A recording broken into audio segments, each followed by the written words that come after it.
এলাকায়। ঘটনার পর দুই পক্ষই এজন্য একে অপরকে দায়ী করে।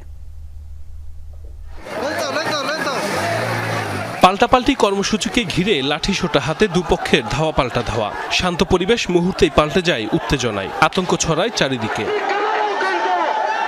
প্রত্যক্ষদর্শীরা জানায়, ভোলা জেলা বিএনপি ও বিজেপির কার্যালয়ের সামনে চলছিল নিজ নিজ দলের কর্মসূচি। পরে বিজেপি ও তাদের সহযোগী নেতাকর্মীরা স্থানীয় নতুন বাজারে দলীয় কার্যালয়ের সামনে থেকে মিছিল বের করে। বিভিন্ন সড়ক ঘুরে একই স্থানে গিয়ে শেষ হয় মিছিলটি। পরে অনুষ্ঠিত হয় সমাবেশ।